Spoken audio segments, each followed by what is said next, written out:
Hi ಸ್ನೇಹಿತರೆ, ನಮಸ್ತೆ ಎಲ್ರಿಗೂ. ಯಾರ್ಯಾರು ಸಿಹಿ ಪ್ರಿಯರಿದ್ದೀರಿ ಅವರಿಗೆಲ್ಲ ಮತ್ತೊಂದು ಸಿಹಿಯೊಂದಿಗೆ ನೋಡ್ರಿ ಇಲ್ಲಿ ನಮ್ಮ ಮನೆಗೆ ಇವತ್ತು ನಾವು ಮಸ್ತಾಗಿರೋಂಥ ಅಷ್ಟು ರುಚಿಯಾಗಿರುವಂತಹ ಶಂಕರಪಾಳೆ ಮಾಡೀನಿ. ತಿಂತಾದ್ರೆ ಹಂಗೆ ತಿನ್ಬೇಕು ಅನ್ಸಾಕತ್ತಿದೆ, ಯಾಕಂದ್ರೆ ಅಷ್ಟು ಚೆನ್ನಾಗಿ ಬಂದಿದ್ದಾವ. ಒಳ್ಳೆ ಬಿಸ್ಕೆಟ್ ಆಗ್ಯಾವ ನೋಡ್ರಿ. ಯಾರ್ಯಾರ ಮನೆಗೆಲ್ಲ ಬಿಸ್ಕೆಟ್ ಪ್ರಿಯರ್ ಅದಾರು ಅವರಿಗೆಲ್ಲ ಹಿಂಗೆ ಮಾಡಿ ಇಟ್ಬಿಡೋದ್ರಿ ಹುಡುಗರಿಗೆ. ಇವು ನಮ್ಮ ಹುಡುಗರ ಸಲುವಾಗಿ ಮಾಡಿರೋದು. ಸಂಜೆ ಸ್ನ್ಯಾಕ್ಸ್ ಏನೋ ಅಂತಾರಲ್ಲ, ಹಾಗಾಗಿ ಇವತ್ತು ಶಂಕರಪಾಳೆ ಮಾಡಿದ್ನಿ.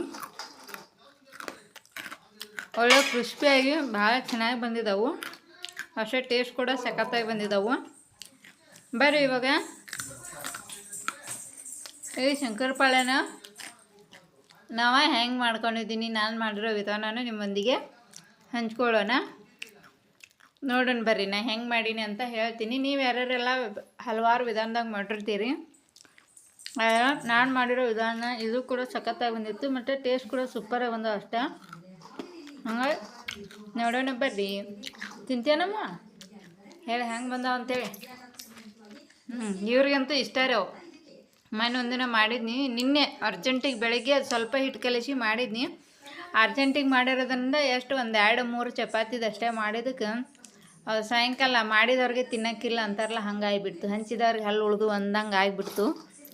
ಅದಕ್ಕೆ ಇವಾಗ ಸ್ವಲ್ಪ ಜಾಸ್ತಿನೇ ಮಾಡಿದ್ದೀನಿ. ಬರ್ರಿ, ಯಾರ್ಯಾರಿಗೆಲ್ಲ ಇಷ್ಟ ಮತ್ತು ನಾನು ಮಾಡಿರೋ ಈ ವಿಧಾನ ಯಾರ್ಯಾರಿಗೆಲ್ಲ ಇಷ್ಟ ಆಯಿತು ಅಂತ ದಯವಿಟ್ಟು ಕಮೆಂಟ್ ಮಾಡೋದನ್ನು ಮರಿಬೇಡ್ರಿ. ಹಂಗೆ ನಿಮ್ಮ ಫ್ಯಾಮ್ಲಿ ಮತ್ತು ಫ್ರೆಂಡ್ಸಿಗೂ ನಮ್ಮ ವಿಡಿಯೋನ ಶೇರ್ ಮಾಡೋ ಮೂಲಕ ನಮ್ಮ ಫ್ಯಾಮ್ಲಿ ಇನ್ನೂ ದೊಡ್ಡದಾಗಿ ಬೆಳೆಯೋದಕ್ಕೆ ಸಹಾಯ ಮಾಡಿರಿ. ಯಾರಿಗೆ ಏನು ಅನ್ನಿಸ್ತು ಅಂತ ಕಮೆಂಟ್ ಹಾಕೋದನ್ನು ಮರಿಬೇಡ್ರಿ. ಈ ವಿಡಿಯೋ ಇಷ್ಟ ಆಗಿತ್ತು ಅಂದ್ರೆ ಲೈಕ್ ಕೊಡೋದು ಮರಿಬೇಡ್ರಿ. ಹೇಳಮ್ಮ.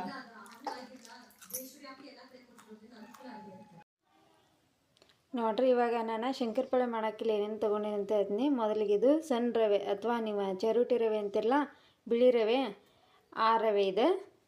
ಇದನ್ನು ನಾನಿಲ್ಲೇ ಈ ಬೌಲಿಂದ ಒಂದು ಬೌಲ್ ಫುಲ್ಲು ಮತ್ತು ಇಷ್ಟು 1/4 ತೊಗೊಂಡಿದ್ದೀನಿ. ಇದೇ ಬೌಲಲ್ಲಿ ಸೇಮಲ್ಲಿ ಎರಡು ಬೌಲು ಇದು ಮೈದಾ ಹಿಟ್ಟು ಮತ್ತು 2 ಬೌಲು ಗೋಧಿ ಹಿಟ್ಟು, 3 ಸಮ ಪ್ರಮಾಣದಲ್ಲಿ ತೊಗೊಂಡಿದ್ದೀನಿ. ಇದು ನಾನು ತೊಗೊಂಡಿರೋದು ರಿಫೈನ್ಡ್ ವೀಟ್ ಫ್ಲೋರ್. ಇದನ್ನು 2 ಬೌಲ್ ಮೈದಾ ಹಿಟ್ಟು, 2 ಬೌಲ್ ಗೋಧಿ ಹಿಟ್ಟು, ಅದೇ ಬೌಲಲ್ಲಿ 1/4 ಬೌಲಷ್ಟು ರವೆ ತೊಗೊಂಡಿದ್ದೀನಿ. ಮತ್ತು ಇದಕ್ಕೆ ಸ್ವಲ್ಪ ಏಲಕ್ಕಿ ಪುಡಿ, ಸ್ವಲ್ಪ ಸೋಡಾ ಪುಡಿ, ಮತ್ತಿದು ರುಚಿಗೆ ಸ್ವಲ್ಪ ಉಪ್ಪು. ಹಂಗೆ ಇದನ್ನು ಪಾಕ ಮಾಡ್ಕೊಂಡು ಕಲಿಸ್ಕೊಳ್ಳಿಕ್ಕೆ ಸಕ್ಕರೆ, ಮತ್ತು ಅದರೊಳಗೆ ಹಾಕ್ಕೊಳ್ಳಿಕ್ಕೆ ಬಿಸಿ ಮಾಡಿ ಹಾಕ್ಕೊಳ್ಳಿಕ್ಕೆ ತುಪ್ಪ, ಇಷ್ಟನ್ನು ತೊಗೊಂಡಿದ್ದೀನಿ. ಈಗ ನಾನು ತೊಗೊಂಡಿರೋ ಈ 2 ಹಿಟ್ಟು ಮತ್ತು ರವೆ ಇವನ್ನ ಚಲೋ ತಂಗೆ ಮಿಕ್ಸ್ ಮಾಡ್ಕೊಳಕತ್ತೀನಿ. ಇದರ ಜೊತೆಗೆ ಈಗ ಮಿಕ್ಸ್ ಮಾಡಬೇಕಿದ್ರೆ ಇದಕ್ಕೆ ನಾನು ತೊಗೊಂಡಿರೋ ಏಲಕ್ಕಿ ಪೌಡ್ರು ಮತ್ತು ಸೋಡಾ ಪುಡಿ ತೊಗೊಂಡಿನಲ್ಲ, ಅಥವಾ ನೀವು ಬೇಕಿಂಗ್ ಪೌಡ್ರ್ ಅಂತಿರಲ್ಲ ಅದು, ಮತ್ತು ಉಪ್ಪು, ಇವು 3 ಹಾಕ್ಕೊಂಡು ಇದೆಲ್ಲವನ್ನು ಹೆಂಗಂದರೆ ಇದು ರವೆ ಹಿಟ್ಟು ಕಣಗಳು ಪ್ರತಿಯೊಂದು ಕಣದೂ ಎಲ್ಲವೂ ಮಿಕ್ಸ್ ಆಗಬೇಕು. ಆ ಥರ ನಾವು ಇದನ್ನು ಚಲೋತ್ನಾಗೆ ಮಿಕ್ಸ್ ಮಾಡ್ಕೋಬೇಕು. ಇವಾಗ ಇದೆಲ್ಲನೂ ನಾನು ಮಿಕ್ಸ್ ಮಾಡ್ಕೊಳಕತ್ತೀನಿ. ನೀವು ಕಡಿಮೆ ಪ್ರಮಾಣದಲ್ಲಿ ಮಾಡೋದಿದ್ರೆ ಆಯಿತು, ಜಾಸ್ತಿ ಪ್ರಮಾಣದಲ್ಲಿ ಮಾಡೋದಿದ್ರೆ ಆಯಿತು. ಯಾವ ಒಂದು ಎಷ್ಟು ಅಳತೆಯಲ್ಲಿ ಹಿಟ್ಟು ತೊಗೊತಿರೋ ಅಷ್ಟೇ ಒಂದು ಸ್ವಲ್ಪ ಕಡಿಮೆ, ಅದರೊಳಗೆ 1/4 ಭಾಗದಷ್ಟು ಕಡಿಮೆ ಮಾತ್ರ ರವೆಯನ್ನು ಹಾಕ್ಕೋಬೇಕು. ಹಿಂಗೆ ಹಾಕಿದಾಗ ಶಂಕರಪಾಳೆ ಭಾಳ ಚೆನ್ನಾಗಿ ಬರ್ತಾವೆ. ಆ್ಯಕ್ಚುಲಿ ನಾನು ಮೊನ್ನೆ ಅರ್ಜೆಂಟಿಗೆ ಮಾಡಿದ್ದೆ, ಆದರೂ ಭಾಳ ಸೂಪರಾಗಿ ಬಂದಿದ್ದು. ಯಾರ್ಯಾರು ತಿಂದರೆ ಎಲ್ಲರೂ ಕೂಡ ಚೆನ್ನಾಗಿದ್ದಾವೆ ಹೆಂಗೆ ಮಾಡಿದ್ದಕ್ಕ ಅಂತ ಹೇಳಕತ್ತಿದ್ರು. ಅದಕ್ಕೆ ಇವತ್ತು ಜಾಸ್ತಿ ಅದೇ ಶಂಕರಪಾಳೆನ ಜಾಸ್ತಿ ಪ್ರಮಾಣದಲ್ಲಿ ನಾನು ತಗೊಂಡು ವಿಡಿಯೋ ಮಾಡಾಕತ್ತೀನಿ. ಇವಾಗ ನೋಡ್ರಿ, ಪ್ರತಿಯೊಂದು ರವೆ ಹಿಟ್ಟು ಎಲ್ಲವೂ ನಮ್ದು ಚಲೋತ್ತಾಗಿ ಮಿಕ್ಸ್ ಮಾಡಿದ್ದೀನಿ. ಯಾವುದನ್ನಾದರೂ ಆಯಿತು ಪೂರ್ತಿ ಮೈದಾದಲ್ಲೇ ಜಾಸ್ತಿ ಮಾಡೋದಿಲ್ಲ ನಾನು, ಯಾಕಂದರೆ ನಮ್ಮ ಮನೆಗೆ ಸಣ್ಣ ಮಕ್ಕಳು ಇರೋದ್ರಿಂದ ಮೈದಾ ಡೈಜೆಷನ್ ಪವರ್ ಕಡಿಮೆ ಆಗುತ್ತೆ, ಡೈಜೆಷನ್ ಚೆನ್ನಾಗಿ ಆಗಲ್ಲ ಮಕ್ಕಳಿಗೆ ಅಂತ ಜಾಸ್ತಿ ಮೈದಾ ಕೊಡಬಾರ್ದು ಅಂತಾರೆ. ಹಾಗಾಗಿ ಅದ್ರ ಜೊತೆ ನಾನು ಸ್ವಲ್ಪ ಗೋಧಿ ಹಿಟ್ಟನ್ನು ಮಿಕ್ಸ್ ಮಾಡ್ಕೊಂಡೇ ಇರ್ತೀನಿ. ಇವಾಗ ನೋಡ್ರಿ, ಇದೆಲ್ಲ ಮಿಕ್ಸ್ ಆಯಿತು. ಇದನ್ನು ನಾನು ಇವಾಗ ಹಿಟ್ಟು ಕಲಿಸ್ಬೇಕಲ್ಲ, ಅದಕ್ಕೆ ಪಾತ್ರೆಗೆ ನಾನು ಟ್ರಾನ್ಸ್ಫರ್ ಮಾಡ್ಕೊತೀನಿ. ಇದನ್ನು ಈಗ ಈ ಬುಟ್ಟಿಗೆ ಇದಟ್ಟು ಹಿಟ್ಟನ್ನು ಹಾಕ್ಕೊಳಕತ್ತೀನಿ.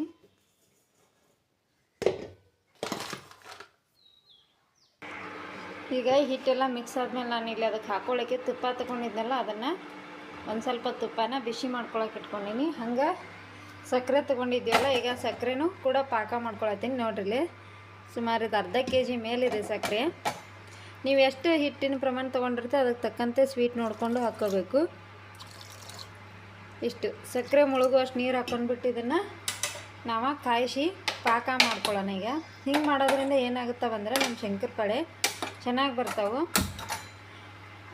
ನಾನು ಕೆಲವೊಂದು ಸತಿ ಮಾಡ್ತಿದ್ದೆ, ಹೆಂಗಂದ್ರೆ ಪೌಡ್ರ್ ಮಾಡ್ಕೊಂಡು ಹಾಕಿ ಕಲಿಸಿ ಮಾಡಿಬಿಡ್ತಿದ್ದೆ. ಅದು ಸಕ್ಕರೆ ಪೌಡ್ರ್ ಹಾಕೋದ್ರಿಂದ ಹಿಟ್ಟು ಕಲಿಸಿದ ಮೇಲೆ ಗಟ್ಟಿ ಬರೋದಿಲ್ಲ, ಹಿಟ್ಟು ಮೆತ್ತಗಾಗಿಬಿಡೋದು. ಬಟ್ ಹಿಂಗೆ ಈ ಥರ ನಾವು ಪಾಕ ತಗೊಂಡು ಹಾಕ್ಕೊಂಡ್ರೆ ಹಿಟ್ಟು ಗಟ್ಟಿಯಾಗಿ ಚೆನ್ನಾಗಿ ಬರ್ತೈತೆ ಅಂತೇಳಿ ಇವಾಗ ಸಕ್ಕರೆನ ಕರ್ಗಕ್ಕೆ ಇಟ್ಕೊಂಡಿದ್ದೀನಿ. ನೋಡಿರಿ, ನಮ್ಮ ಕಡೆ ಸಕ್ಕರೆ ಕರ್ಗಕ್ಕೆ ಇಟ್ಕೊಂಡೈತೆ, ಇಲ್ಲಿ ತುಪ್ಪನ ಕಾಯಕ್ಕೆ ಇಟ್ಕೊಂಡಿದ್ದೆ. ಅದು ಚೆನ್ನಾಗಿ ಕಾದ್ಬಿಟ್ಟೈತೆ. ಇವಾಗ ಒಲೆ ಆಫ್ ಮಾಡ್ಕೊಂಬಿಟ್ಟು ನೋಡಿ, ಇವಾಗ ನಾವು ಮಿಕ್ಸ್ ಮಾಡಿ ಇಟ್ಕೊಂಡಿರೋ ಹಿಟ್ಟಿಗೆ ಹಾಕಾದ್ನಿಲ್ಲ. ನೋಡ್ರಿ, ಹಾಕಿದಾಗ ಹಿಂಗಾಗಬೇಕು. ಹಿಂಗಾದರೆ ಅದು ಅಂದರೆ ಮೃದುವಾಗಿ ಬರ್ತವೆ. ಸಾಕು, ಇಷ್ಟನ್ನು ಹಾಕ್ಕೊಂಡಿದ್ದೀನಿ. ಇವಾಗ ನೋಡ್ರಿ, ಬಿಸಿ ಇದ್ದಾಗಲೇ ಇದನ್ನು ಮತ್ತೆ ಈಗ ಹಿಟ್ಟಿನೊಂದಿಗೆ ನಾವು ಚಲೋ ಹೊತ್ತಂಗೆ ಮಿಕ್ಸ್ ಮಾಡ್ಕೋಬೇಕು. ಯಾಕಂದ್ರೆ ನಾವು ಹಿಟ್ಟು ಕಲಸೋಕ್ಕಿಂತ ಮುಂಚಿತವಾಗಿ ಹಿಂಗೆ ಎಲ್ಲ ಕಡೆನೂ ಚೆನ್ನಾಗಿ ಮಿಕ್ಸ್ ಆಗಬೇಕಿದು.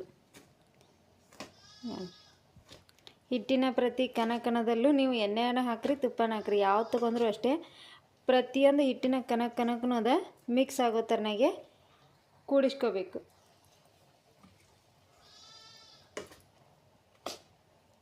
ಇದು ಇಲ್ಲಾಂದರೆ ಇವಾಗ ಒಂದು ಸೇರು ಅಳತೆಗಿದೆ ಹಿಟ್ಟು, ಒಂದು ಸೇರಿಗಿನ್ನ ಜಾಸ್ತಿನೇ ಬಂದೈತಿ. ಹಾಗಾಗಿ ನಾನಿಲ್ಲೇ ತುಪ್ಪನೂ ಅಷ್ಟೇ ಒಂದು ಬಟ್ಲು ಕಾಯಿಸ್ಕೊಂಡಿದ್ದೆ ನೋಡ್ರಿ, ಅಷ್ಟೂ ಹಾಕ್ಕೊಂಡಿದ್ದೀನಿ. ಒಂದು 3/4 kg ಅಷ್ಟು ಸಕ್ಕರೆ ಹಾಕ್ಕೊಂಡಿದ್ದೀನಿ ಒಂದು ಸೇರು ಹಿಟ್ಟಿಗೆ. ಯಾಕಂದ್ರೆ ಸಿಹಿ ಪ್ರಮಾಣ ನೋಡ್ಕೊಂಡು ಹಾಕ್ಕೊಟ್ರಿ, ಸಿಹಿ ಕಡಿಮೆ ಬೇಕಾದ್ರೆ ಕಡಿಮೆನೇ ಹಾಕ್ಕೋಬೋದು. ಇವಾಗ ಇದು ಮಿಕ್ಸ್ ಆದಮೇಲೆ ಹಿಂಗೆ ಒಂದು ಸತಿ ಕೈಲೇ ಮಿಕ್ಸ್ ಮಾಡಿ ತೋರಿಸಾತೀನಿ. ನಾವು ಇದನ್ನು ಎಷ್ಟು ಚಲೋತ್ತಂಗೆ ಮಿಕ್ಸ್ ಮಾಡ್ಕೊತೀವಲ್ಲ ಅಷ್ಟು ಚಲೋತ್ತಂಗೆ ನಮ್ಮ ಶಂಕರಪಾಳೆ ಭಾಳ ಚೆನ್ನಾಗಿ ಬರ್ತಾವೆ. ನಿಜವಾಗ್ಲೂ ಮೊನ್ನೆ ಮಾಡಿದಾಗ ಅಷ್ಟು ಸಖತ್ತಾಗಿ ಬಂದಿದ್ದು, ಅಷ್ಟೇ ಕ್ರಿಸ್ಪಿಯಾಗಿದ್ದು ಮತ್ತು ಒಂಥರ ಮೃದುನೂ ಚೆನ್ನಾಗಿ ಬಂದಿದ್ವು. ಹಾಗಾಗಿ ಇನ್ನೊಂದು ಸತಿ ಮಾಡಾಕತ್ತೀನಿ ಮತ್ತೆ. ನೋಡ್ರಿ, ನೀವು ತುಪ್ಪನಾರ ಹಾಕ್ಕೊಡ್ರಿ ಇಲ್ಲ ಎಣ್ಣೆನ ಹಾಕ್ಕೊಡ್ರಿ, ನಿಮ್ಮ ಇಷ್ಟ. ಯಾವುದೇ ಹಾಕಿದ್ರೂ ಆಯಿತು. ಅದನ್ನು ಹಿಟ್ಟಿಗೆ ಮಿಕ್ಸ್ ಮಾಡಿದ್ಮ್ಯಾಗ ಈ ಥರ ಹಿಂಗೆ ಹಿಡಿದ್ರೆ ಹಿಂಗೆ ಉಂಡೆ ಆಗಬೇಕು ನೋಡಿ. ಆವಾಗ ನಮ್ದು ಹಿಟ್ಟಿನ ಹದ ಕರೆಕ್ಟಾಗಿದೆ ಅಂತ ಅರ್ಥ.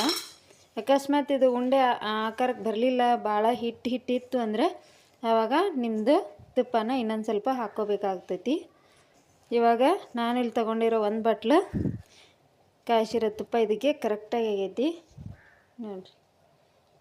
ನೋಡ್ರೆ ಗೊತ್ತಾಗ್ತಿರ್ಬೋದು. ಹಿಂಗೆ ಬಂದಾಗ ಮಾತ್ರ ಅದು ಹದ ಕರೆಕ್ಟಾಗಿ ಬರ್ತೈತೆ. ಆಮೇಲೆ ಇದು ಇನ್ನೂ ಒಂದು ಐಡಿಯಾ ಹೇಳ್ಬೇಕಂದ್ರೆ, ಈಗ ಜಾಮೂನ್ ಹಿಟ್ಟೆಲ್ಲ ತರ್ತೀವಲ್ಲ, ಸೇಮ್ ಹಂಗೆ ಆಗಿಬಿಡುತ್ತೆ. ಇದು ಎಲ್ಲ ಮಿಕ್ಸ್ ಆದ್ಮೇಲೆ ಇವಾಗ ಆ ಜಾಮೂನ್ ಹಿಟ್ಟಿನ ಹದ ಬಂದುಬಿಡುತ್ತೆ ಹಿಂಗೆ ನೋಡಿರಿ. ಇವಾಗ ನಮಗೆ ಹಿಟ್ಟು ತುಪ್ಪನೂ ಮಿಕ್ಸ್ ಆಯಿತು. ಇವಾಗ ನೆಕ್ಸ್ಟ್ ಮುಂದಿನ ಹಂತ ಇಲ್ಲಿ ನೋಡಿರಿ, ಸಕ್ಕರೆನ ಕರಗಕ್ಕೆ ಇಟ್ಕೊಂಡಿದ್ದೀವಲ್ಲ, ಸಕ್ಕರೆ ಕುದಿಯಕ್ಕೆ ಇಟ್ಕೊಂಡಿದ್ದಲ್ಲ, ಅದು ಕುದಿ ಬಂದುಬಿಟ್ಟೈತಿ. ಇವಾಗ ಇದು ಚಲೋ ತಂಗಿನ ಸಕ್ಕರೆ ಐತಿ. ಇದು ಪೂರ್ತಿ ಕರಗಬೇಕು ಸಕ್ಕರೆ. ಅಲ್ಲಿವರೆಗೆ ಇದನ್ನು ಕಾಯಿಸ್ಕೊಂಡು ತೊಗೊಳ್ಳೋಣ. ನಾವು ಎಷ್ಟು ಚಲೋ ತಂಗಿ ಕಾಯಿಸ್ಕೊಂಡು ತೊಗೊತೀವಲ್ಲ ಅಷ್ಟು ನಮ್ಗೆ ಹಿಟ್ಟಿನ ಹದ ಚೆನ್ನಾಗಿ ಸಿಗ್ತೈತಿ. ಕರೆಕ್ಟಾ ಐತಿ ನೋಡಿರಿ, ಇನ್ನೂ ಇದೆ. ಹಿಂಗೆ ಕೈಯಾಡಿಸ್ತಾ ಇರೋದ್ರಿಂದ ಬೇಗ ನಮಗೆ ಸಕ್ಕರೆ ಪಾಕ ಸಿಗ್ತೈತಿ. ಇಲ್ಲಾಂದರೆ ಏನಾಗ್ತೈತಿ, ಇನ್ನೂ ತಳಕ್ಕೆ ಸಕ್ಕರೆ ಇರ್ತೈತಿ, ಅದು ಮೇಲೆ ಹಂಗೆ ಕುದೀತಾ ಇರುತ್ತೆ. ಕೈಯಾಡಿಸ್ತಾ ಇದ್ದೀವಿ ಅಂದರೆ ಬೇಗನೆ ಸಕ್ಕರೆ ಕರಗಿ ನಮಗೆ ಪಾಕ ಬೇಗ ಸಿಗ್ತೈತಿ ಅಷ್ಟೇ. ನೀವು ಎಲ್ಲರೂ ಭಾಳಷ್ಟು ಜನ ಭಾಳಷ್ಟು ವಿಧಾನದಲ್ಲಿ ಮಾಡ್ತಾರೆ. ಬಟ್ ನಾನು ಈ ಥರನಾಗಿ ಮಿಕ್ಸ್ ಹಿಟ್ಟುಗಳನ್ನು ಹಾಕ್ಕೊಂಡು ಮತ್ತು ಹಿಂಗೆ ಮಿಕ್ಸ್ ಮಾಡ್ಕೊಂಡು ಈ ಥರನಾಗಿ ಹೆಂಗೆ ಹೇಳಿದ್ದೀನೋ ಇದೇ ವಿಧಾನದಾಗ ಮಾಡಿದ್ದೆ. ಹಿಂಗೆ ಮಾಡಿದಾಗ ಶಂಕರಪಾಳೆ ನಮ್ಮ ಮನೇಲಿ ಭಾಳ ಸಖತ್ತಾಗಿ ಬಂದೈತಿ. ನೀವು ಯಾರ್ಯಾರು ಮಾಡಿರಲ್ಲ ಈ ಥರನಾಗಿ ಒಂದು ಸತಿ ಮಾಡಿ ನೋಡಿರಿ, ಅವಾಗ ಹೆಂಗೆ ಬರ್ತೈತೆ ಅಂತ ನೀವೇ ಹೇಳುವಂತ್ರೆ. ನಮ್ಮಲ್ಲಂತೂ ಭಾಳ ಇಷ್ಟಪಟ್ಟಿದ್ರವನ್ನ ನೋಡಿರಿ. ಹೋಗ್ತಾ ಉಂಟು ನಮ್ಮ ಸಕ್ಕರೆ ನೋಡ್ರಿ. ಆಗಲೇ ಎಷ್ಟೊಂದು ಗುಳ್ಳೆ ಬರ್ತಾ ಇದ್ವಲ್ಲ, ಉಗ್ತಾ ಇತ್ತು ಪಾಕ ಎಲ್ಲ. ಇವಾಗ ಗುಳ್ಳೆ ಬರೋದು ಎಲ್ಲ ನಿಂತೋಯ್ತು. ಹಾಗೆ ಸಕ್ಕರೆ ಕ್ಲೀನಾಗಿ ಕರ್ಕೊಂಡೈತೆ ನೋಡ್ರಿ. ಪಾಕ ನೋಡ್ಬೋದು ನೀವು. ಇದು ಮೇಲೆ ನೊರೆ ಬಂದಿರೋದು ಆ ಥರ ಕಾಣ್ತೈತಿ. ಬಟ್ ಸಕ್ಕರೆ ಎಲ್ಲಿ ಉಳ್ಕೊಂಡಿಲ್ಲ, ಪೂರ್ತಿ ಕ್ಲೀನಾಗಿ ಕರ್ಕೊಂಡೈತಿ. ಹಿಂಗೆ ಸಕ್ಕರೆ ಕ್ಲೀನಾಗಿ ಕರ್ಕೊಂಡ್ರೆ ಸಾಕು, ನಮ್ದು ಪಾಕ ರೆಡಿ ಆಗೈತಿ. ಇವಾಗ ನಾನು ಸ್ಟವ್ ಆಫ್ ಮಾಡ್ಕೊಂಡು ಇದನ್ನು ಸ್ವಲ್ಪ ತಣ್ಣಗೆ ಹಾಕ್ಬಿಟ್ಕೊತೀನಿ. ಯಾಕಂದರೆ ಹಿಟ್ಟು ಕಲಿಸ್ಬೇಕಿದ್ರೆ ಬಿಸಿ ಜಾಸ್ತಿ ಆಗುತ್ತೆ ಅಂತೇಳಿ ಸ್ವಲ್ಪ ತಣ್ಣಗೆ ಹಾಕ್ಬಿಡತ್ತೀನಿ ನೋಡಿರಿ. ತಣ್ಣಗಾದ್ಮೇಲೆ ನಾವೀಗ ಕಲಿಸಿ ರೆಡಿ ಇಟ್ಕೊಂಡಿರೋ ಹಿಟ್ಟಿಗೆ ಅದನ್ನು ಬೆರೆಸ್ಕೊಂಡು ಕಲಿಸ್ಕೊಳ್ಳೋಣ. 1-2 ನಿಮಿಷ ತಣ್ಣಗಾಗಲಿ ಸಾಕು, ಬಾಡೋತ್ತೇನು ಬೇಡ. ಇವಾಗ ನೋಡಿರಿ, ಒಲೆ ಆಫ್ ಮಾಡಿ 1-2 ನಿಮಿಷ ಬಿಟ್ಟಿದ್ನಿ, ತಣ್ಣಗಾಗೈತಿ. ಈಗ ಈ ಪಾಕನ ಗಟ್ಟಿ ಬಂದೈತಿ. ನಾ ರೆಡಿ ಮಾಡಿ ಇಟ್ಕೊಂಡಿರೋ ಹಿಟ್ಟಿಗೆ ಹಿಂಗೆ ಹಾಕ್ಕೊಂಡು ಕಲಿಸ್ಕೋಬೇಕು. ನೋಡಿರಿ, ನಾನು ಮಾಡ್ಕೊಂಡಿರೋ ಪಾಕ ಎಲ್ಲ ಹಾಕ್ಕೊಂಡಾಯ್ತು. ಈಗ ಇದನ್ನು ಮತ್ತೆ ಆಗಲಿ ಥರ ನಾವು ಚಲೋ ಹೊತ್ತಂಗೆ ಮಿಕ್ಸ್ ಮಾಡಿಕೊಂಡು ಹಿಟ್ಟನ್ನು ಕಲಿಸ್ಕೋಬೇಕು. ಈಗಲೂ ಅಷ್ಟೇ, ಯಾಕಂದರೆ ಸಕ್ಕರೆ ಎಲ್ಲಕ್ಕೂ ಮಿಕ್ಸ್ ಆಗಬೇಕಲ್ವ. ಪ್ರತಿ ಕಣಕ್ಕೂ ಹಿಟ್ಟಿನ ಕಣಕ್ಕೂ ಸಕ್ಕರೆ ಮಿಕ್ಸ್ ಆಗುವಂಗೆ ಇದನ್ನು ಚಲೋ ಹೊತ್ತಂಗೆ ಕಲಿಸ್ಕೋಬೇಕು ನೋಡಿರಿ. ಇದೇ ಇಂಪಾರ್ಟೆಂಟ್ ನಮ್ಮದು. ಈಗ ಎಷ್ಟು ಚಲೋ ಹೊತ್ತಂಗೆ ಕಲಿಸ್ಕೊತೀವಲ್ಲ ಅಷ್ಟು ನಮ್ಮ ಶಂಕರಪಾಳೆ ಚೆನ್ನಾಗಿ ಬರ್ತಾವೆ. ಈಗ ನಾವೇನಾದರೂ ಅರ್ಜೆಂಟ್ ಮಾಡಿ ಎದ್ವತ್ತದ ಮಾಡಿದ್ದೀವಿ, ಮುಂದಿನ ಹಂತ ತಿನ್ನೋ ಹೊತ್ನಾಗ ಎಡವಟ್ಟಾಗತ್ತಂತಾರಲ್ಲ, ಹಂಗಾಗುತ್ತೆ. ಅದಕ್ಕೆ ಇವಾಗ ನಾವು ಚಲೋ ಹೊತ್ತಂಗೆ ಕಲಿಸ್ಕೊಂಡು ಮಾಡ್ಕೊಂಡಿವಿ ಅಂದ್ರೆ ಆಮೇಲೆ ಇದು ತಿನ್ನೋವರೆಗೂ ಹಂತವಾಗಿ ಚೆನ್ನಾಗಿ ಬರ್ತೈತಿ. ಪಾಕ ಬಿಸಿ ಇರೋದ್ರಿಂದ ನಾನಿಲ್ಲೇ ಸ್ಪೂನಿನ ಸಹಾಯದಿಂದ ಕಲಸಾತೀನಿ. ಹಿಂಗೆ ಕಲಸ ತಣ್ಣಗಾದ್ಮೇಲೆ ಕೈಯಿಂದ ನಾದ್ಕೋಬೇಕು. ನೋಡ್ರಲ್ಲೇ, ನಾನು ತೊಗೊಂಡಿರೋದು ಅಷ್ಟು 1/4 kg ಸಕ್ಕರೆ ತೊಗೊಂಡಿಲ್ಲ, ಅದಷ್ಟು ಪಾಕ ಹಾಕ್ಕೊಂಡು ಖಾಲಿ ಮಾಡಿದ್ದೀನಿ. ಸ್ಪೂನ್ ಸಹಾಯದಿಂದನೇ ಕಲಿಸ್ಕೊಂಡು ಎಷ್ಟೊತ್ತನ. ಇವಾಗ ನೋಡಿರಿ ತೋರಿಸ್ತೀನಿ. ಈ ಹದಕ್ಕೆ ಬಂದಿದೆ ನಮ್ಮ ಹಿಟ್ಟು. ಇನ್ಮೇಲೆ ಏನು ಮಾಡ್ಬೇಕು, ಇದನ್ನು ಕೈಯಿಂದ ನಾವು ಚಪಾತಿ ಹಿಟ್ಟನ್ನು ಕಲಿಸ್ತೀವಲ್ಲ ಹಂಗೆ ನೀಟಾಗಿ ಕಲಿಸ್ಕೋಬೇಕು. ಕೈಯಿಂದ ಅದು ನಮ್ಮ ಸೈಡ್ ನಾವು ಉತ್ತರ ಕರ್ನಾಟಕ ಭಾಷೆ ಒಳಗಂದ್ರೆ ಮಿಜ್ಜೋದು ಅಂತ ಹೇಳ್ತೀವಿ. ಚಲೋ ತಂಗೆ ಮಿಜ್ಜಿ ಕಲಿಸೋದು ಅಂತ. ಹಿಂಗೆ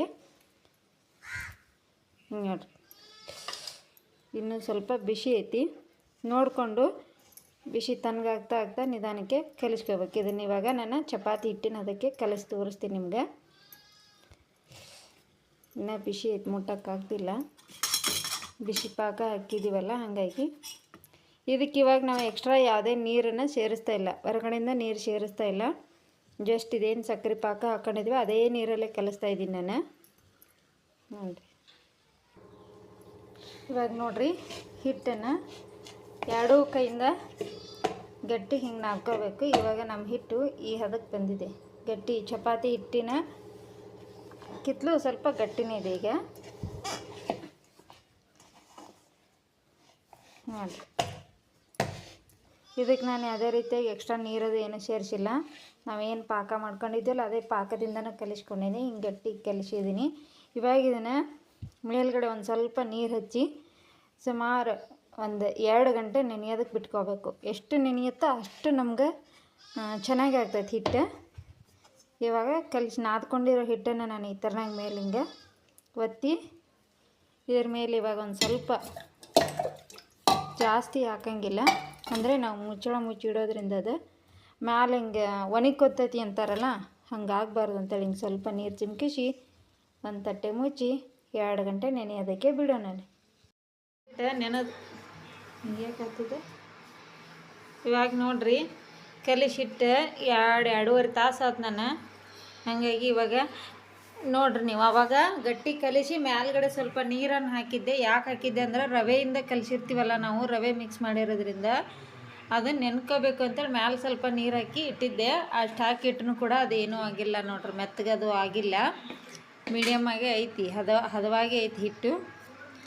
ಈಗ ಇದನ್ನು ನಾವು ಎಷ್ಟೆಷ್ಟು ಬೇಕೋ ಅಷ್ಟು ಸ್ವಲ್ಪ ತಕ್ಕೊಂಡು ಹಿಂಗೆ ಮತ್ತೆ ಚಲೋ ತಂಗಿ ಮಿಜ್ಕೋಬೇಕು. ಹಿಂಗೆ ನಾದ್ಕೊಂಡು ಇದನ್ನು ಉಂಡೆ ಮಾಡ್ಕೊಂಡು ಇವಾಗ ದೊಡ್ಡದಾಗಿ ಚಪಾತಿ ಹಿಟ್ಟಿನ ಥರ ಕಟ್ಟಿಸ್ಕೋದು. ಈ ಹಿಟ್ಟನ್ನು ಇದನ್ನು ನಾನೀಗ ಹಿಟ್ಟು ಹಚ್ಚಾಕತ್ತೀನಿ. ಇದಕ್ಕೆ ಮೈದಾ ಹಿಟ್ಟು ತಗೊಂಡಿನಿ ಹಚ್ಚೋಕ್ಕೆ. ಇದು ಕೂಡ ಅಷ್ಟೇ, ಮೈದಾ ಮತ್ತು ಗೋಧಿ ಎರಡೂ ಅರ್ಧ ಮಿಕ್ಸ್ ಐತಿ, ಅದರ್ಧ ಅದರ್ಧ. ಇವಾಗ ಇದನ್ನು ಈಗ ನಾವು ಒಂದು ಮೀಡಿಯಮ್ ಆಗಿ ಪೂರ್ತಿ ತೆಳ್ಳಗನೂ ಬೇಡ ದಪ್ಪನೂ ಬೇಡ, ಹಂಗೆ ಲಟ್ಟಿಸ್ಕೋಬೇಕು. ಇಲ್ಲೇ ನಮ್ಮ ಗುಂಡಿ ಲಟ್ಟಿಸಾಗತೈತಿ ನೋಡ್ರಿ.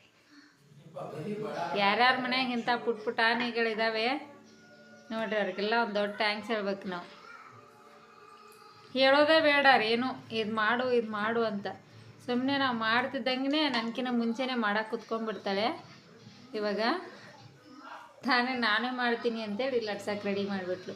ಅವ್ರನ್ನ ಮುಂದೆ ಕುದಿಸ್ಕೊಂಡು ನಾವು ಮಾಡೋದ್ರಿಂದ ಅವರು ಕಲ್ಕೊಳ್ಳೋದು ಈಸಿಯಾಗಿ ಕಲ್ಕೊಂಡ್ಬಿಡ್ತಾರೆ. ನಾವು ಹೇಳ್ಕೊಡೋ ಅವಶ್ಯಕತೆನೇ ಇರೋಂಗಿಲ್ಲ ರೀ ಅವ್ರಿಗೆ. ಅವರೆಲ್ಲ ನಮ್ಮಂಗೆ ಆಗುವಷ್ಟೊತ್ತಿಗೆ ಹೇಳ್ತಾರಲ್ಲ, ತಲೆ ಮೇಲೆ ಹೊಡೆದಂಗೆ ಮಾಡೋಕ್ಕೆ ಕಲಿತಾರೆ ಅಂತ, ಪಕ್ಕ ಹಂಗಾಗೋದಂತೂ. ನೋಡ್ರಿ ಯಾರ್ಯಾರ ಮನೆಯಾಗಿಂತ ಬಂಗಾರಿ ಪುಟಾಣಿಗಳಿದಾವೆ ಎಲ್ಲರಿಗೆ ಏನು ಹೇಳೋದು,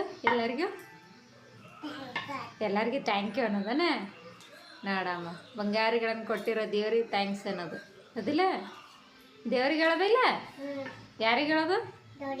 ದೇವ್ರಿಗೆ ಏನಂತ ಹೇಳೋದು? ಯಾಕೆ ನಾವ ಬಂಗಾರ ಅಂತ ಇಂಥ ಪುಟಾಣಿಗಳನ್ನ ಕೊಟ್ಟಾರಲ್ಲ, ಅದಕ್ಕೆ ಥ್ಯಾಂಕ್ಸ್ ಹೇಳ್ಬೇಕಂತ ನೋಡ್ರಿ. ನಿಮ್ಮ ಮನೆಯಾಗ ಯಾರ್ಯಾರ ಮನೆಯಾಗೆ ಪುಟಾಣಿಗಳನ್ನ ಕೊಟ್ಟಾನೆ ಎಲ್ಲರೂ ದೊಡ್ಡದಾಗಿ ಥ್ಯಾಂಕ್ಸ್ ಹೇಳ್ಬಿಟ್ರಿ.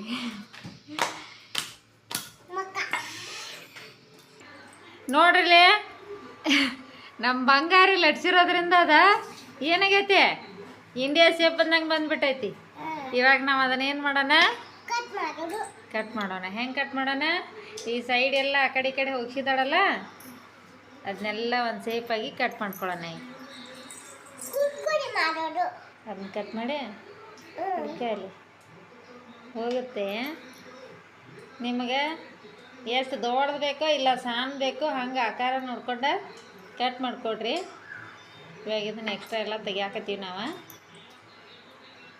ನಮ್ಮ ಪುಟಾಣಿ ಮಾಡಿರೋದ್ರಿಂದ ಇದು ಸ್ವಲ್ಪ ಸೇಪ್ ಹೆಂಗಾರು ಬಂದೈತಿ. ನೋಡಿದಾರಲ್ಲ ನಗಬೇಡ್ರಿ ಪಾಪ, ಹೌದಿಲ್ಲ? ದಯವಿಟ್ಟು ಕ್ಷಮಿಸ್ರಿ, ಕೇಳ ದಯವಿಟ್ಟು ಕ್ಷಮಿಸ್ರಿ ಅನ್ನ. ಹಾಂ ಕ್ಷಮಿಸ್ರಿ. ಇದನ್ನೊಬ್ರು ಹಿಡಿಬೇಕು ವಿಡಿಯೋ. ಹಾಂ ರೇ ಬಂಗಾರಿ ಹಂಗೆ ಹಿಡಿದ್ರಿ ನಮ್ಮ ಈಚೆ ಕಡೆ ತಿಳ್ಕ.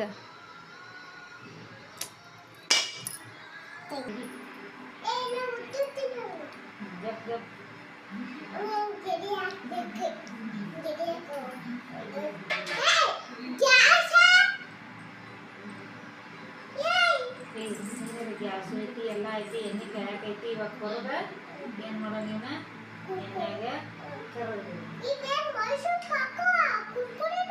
ಮೈಸೂರು ಪಾಕು ಕುರ್ಕುರೆ ಇವಂತರ ನೋಡ್ರಿ. ಇವಾಗ ಏನಿವ ಕುರ್ಕುರೆ ಅನ್ನೋಕ್ಕೆ ಅವ್ರ ಭಾಷೆ ಒಳಗೆ ಕುರ್ಕುರೆ, ನಮ್ಮ ಭಾಷೆ ಒಳಗೆ ಸ್ವೀಟ್ ಶಂಕರಪಾಳೆ. ಕೊರೋದು ರೆಡಿ ಆಗ್ಯಾವು. ಆ ಕಡೆ ಎಣ್ಣೆ ಹಾಕಿಟ್ಟಿವಿ. ಎಣ್ಣೆ ಕಾದ ತಕ್ಷಣ ಇವ್ನ ಹಾಕಿ ಕರೆದ ತಿಂದ್ಬಿಡು ನೋದಿಲ್ಲ. ಇವಾಗ ನೋಡ್ರಿ ನಾವು ಈ ಸೇಪಲ್ಲಿ ಕಟ್ ಮಾಡ್ಕೊಂಡಿವಿ. ದೊಡ್ಡದು ಒಂದು ಸಾಂಬಾರಿ ನಿಮ್ಮ ಇಷ್ಟದ ಪ್ರಕಾರ ನೀವು ಕಟ್ ಮಾಡಿ. ಸಾಂಬಾರು ಮಾಡ್ರಿ. ಸರಿ ಇಲ್ಲ ಮಾಡಿ.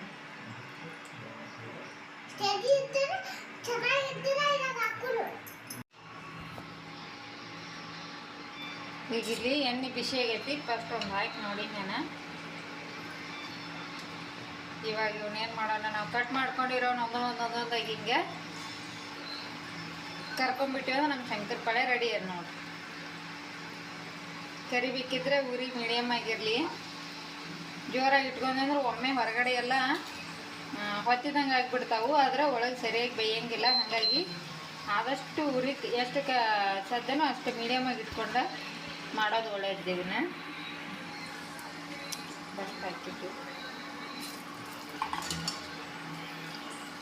ಸ್ವೀಟ್ ಬಿಸ್ಕೆಟ್ ನೋಡಾಕತ್ತೀರಿ, ಕಾಣ್ತಾ ಇದೆ ಅಂದ್ಕೊಂಡಿವಿ ನೋಡ್ರಿ. ಎರಡು ಕಡೆ ಹಿಂಗೆ ಹಿಂಗೆ ಗೋಲ್ಡನ್ ಕಲರ್ ಬರೋ ತನಕ ಕರ್ಕೊಂಬಿಟ್ರೆ ನಮ್ಮ ಶಂಕರಪಾಳೆ ರೆಡಿ. ಒಮ್ಮೆ ಜೋರಾಗಿ ಇಟ್ಟಿವಿ ಅಂದ್ರೆ ಏನಾಗ್ಬಿಡ್ತೈತಿ, ಅದು ಕ್ರಿಸ್ಪಿಯಾಗಿ ಬರೋಂಗಿಲ್ಲ.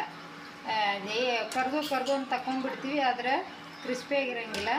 ನಾವು ಮೀಡಿಯಮ್ ಊರಿನಾಗ ಇಟ್ಕೊಂಡೀವಿ ಅಂದ್ರೆ ಅವ ಕ್ರಿಸ್ಪಿಯಾಗಿ ಚೆನ್ನಾಗಿ ಬರ್ತಾವೆ.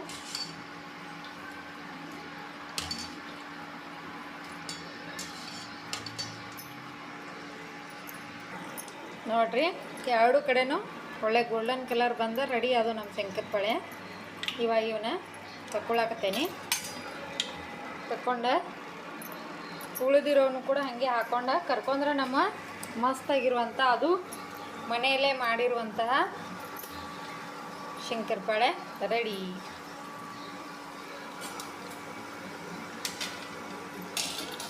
ನೋಡ್ರಿ, ಸೌಂಡ್ ಗೊತ್ತಾಗ್ತೈತಿ ಹೆಂಗೆ ಬಂದವು. ಅಮ್ಮ ತಿಂದು ಹೇಳ ಹೆಂಗೆ ಬಂದವು, ತಿಂದು ಹೇಳ. ಕುರು ಕುರು ಕುರು ಕುರು. ಹಾಂ, ತಿನ್ನೋ ಸಂಗ ಗೊತ್ತಾಗ್ತೀವಿ ನಿಮ್ಗೆ. ಒಳ್ಳೆ ಕುರುಮ್ ಅನಿಸುತ್ತಾ. ಅದು ಇಂಥ ಮಳೆ ಹತ್ತಿದಾಗ ಚಳಿಗಾಲದಾಗ ಇಂಥ ಕುರು ತಿಂಡಿ ಎಷ್ಟು ತಿಂದ್ರೂ ಸಾಕು ಅನ್ಸಲ್ಲ. ಹಂಗೆ ತಿಂತಾ ಇರ್ಬೇಕು ಅನಿಸುತ್ತೆ.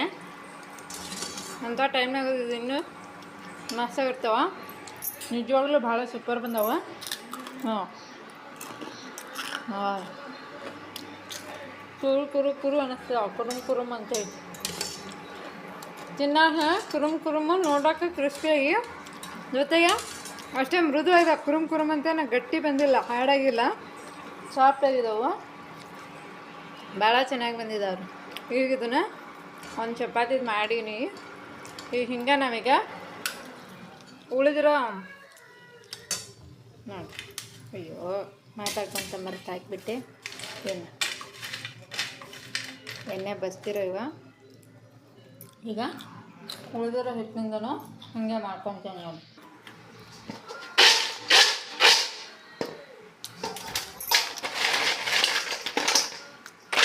ನೋಡಿ ಸೌಂಡ್ ಕೇಳ್ತೈತಿ. ಎಷ್ಟು ಭಾಳಷ್ಟು ಕ್ರಿಸ್ಪಿಯಾಗಿ ಬಂದವು. ಟೇಸ್ಟ್ ಆಗಿರ್ಬೋದು, ತಿನ್ನೋಕೆ ಆಗಿರ್ಬೋದು, ಬಟ್ ಸಾಫ್ಟಾಗಿ ಒಂಥರ ಚೆನ್ನಾಗಿ ಬಂದಿದ್ದಾವೆ.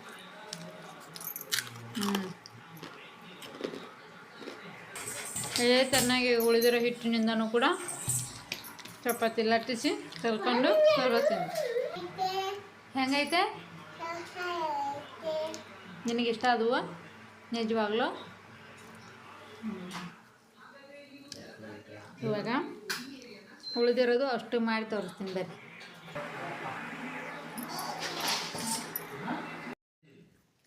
ನೋಡ್ರಿ, ಫೈನಲಾಗೆ ನಮ್ಮ ಶಂಕರಪಾಳೆ ರೆಡಿ. ಅದು ಯಾರ್ಯಾರಿಗೆಲ್ಲ ಇಷ್ಟ ಆಯಿತು ಹೇಳು. ದಯವಿಟ್ಟು ಒಂದು ಲೈಕ್ ಕೊಡ್ರಿ ವಿಡಿಯೋಗೆ. ಹಂಗೆ ನಮ್ಮ ವಿಡಿಯೋನ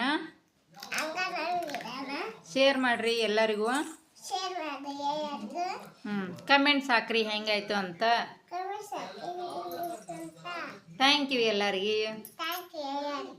ಶುಭ ದಿನ, ಶುಭರಾತ್ರಿ. ಮತ್ತೆ ಭೇಟಿ ಆಗೋಣ ಇನ್ನೊಂದು ಸಾರಿ. Thank you all.